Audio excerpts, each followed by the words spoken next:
அனைவருக்குமே வணக்கம். சற்று முன் கிடைத்திருக்கக்கூடிய ஒரு மிக மிக முக்கியமான செய்தி ஒன்று வெளியாகியுள்ளது.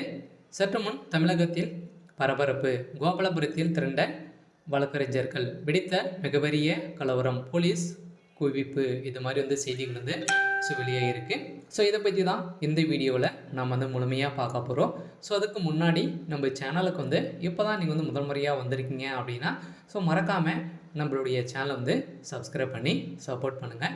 ஸோ வாங்க வீடியோக்குள்ளே போகலாம். ஸோ பார்த்தீங்கன்னா திடீர்னு தமிழகத்தில் பார்த்தீங்கன்னா ஒரு மிகப்பெரிய சம்பவங்களாக நடந்துகிட்டு இருக்கு இல்லையா. இந்த சம்பவத்தில் பார்த்தீங்கன்னா திமுகவுடைய அரசு மீது பார்த்தீங்கன்னா மக்கள் அனைவரையும் தரைக்குறைவாகவும் நிறைய கொலைகளும் நடந்துட்டு வரும் திமுகவுடைய அரசு மீது நிறைய எதிர்ப்புகள் இருக்கும் நிலையில் மீண்டும் திடீர்னு பார்த்தீங்கன்னா நேற்று பார்த்தீங்கன்னா வழக்கறிஞர் வெட்டப்பட்ட சம்பவம் பெரும் அதிர்ச்சியை ஏற்படுத்தியிருக்கு.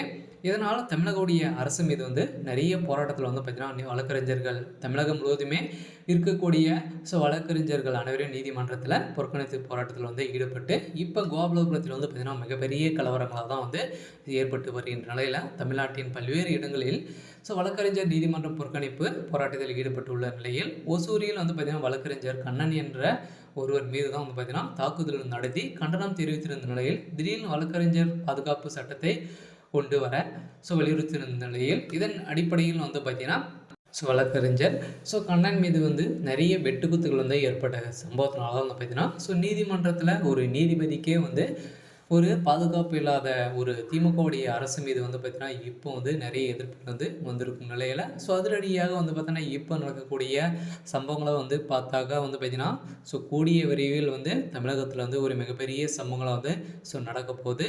இருந்தாலும் முதல்வர் ஸ்டாலினுடைய ஆட்சி எப்படி இருக்குது அப்படின்ற மாதிரி தான் மக்களுடைய ஏற்பட்டு வரும் ஒரு மிகப்பெரிய இழப்பாக தான் வந்திருக்கும் நிலையில் இருந்தாலும் முதல்வர் ஸ்டாலின் அவர்கள் என்ன செய்ய போகிறாரு அப்படின்றது தான் ஒரு பெரிய கேள்விக்குறியாக இருந்தாலும் முதல்வர் ஸ்டாலின் அவர்களுக்கு ஒரு எதிர்ப்புகள் வந்திருக்கு. இருந்தாலும் வருகின்ற சட்டமன்ற தேர்தலில் பார்த்தீங்கன்னா போட்டியிட போகிறாங்க இல்லையா. நிறைய கட்சிகள் பார்த்தீங்கன்னா தமிழகத்தில் தேர்தல் நடக்க போகுது. இந்த தேர்தலின் அடிப்படையில் தான் இந்த சம்பவங்கள் அனைத்தையுமே பார்த்தீங்கன்னா திமுகவுடைய அரசை ஒட்டுமொத்தமாக ஒழிக்கணும் அப்படின்ற மாதிரி ஒரு நோக்கத்தால் தான் சில மர்ம கும்பல்கள் செயல்பட்டு வருவதாக முதல்வர் ஸ்டாலின் அவர்களுக்கு கண்டனம் தெரிவித்திருந்த நிலையில் இருந்தாலும் திமுகவுடைய அரசு எந்த ஒரு நடவடிக்கையும் எடுக்காத நிலை தான் இருக்குது. இதன் அடிப்படையில் தான் அங்கு மிகப்பெரிய கலவரங்களை வெடித்து கோபாலபுரத்தில் நிறைய ஆம்புலன்ஸுகள் குவிக்கப்பட்ட சம்பவம் பெரும் பரபரப்பையும் பெரும் அதிர்ச்சி அளிக்கக்கூடிய சம்பவங்களாக தான் நடந்திருக்கு.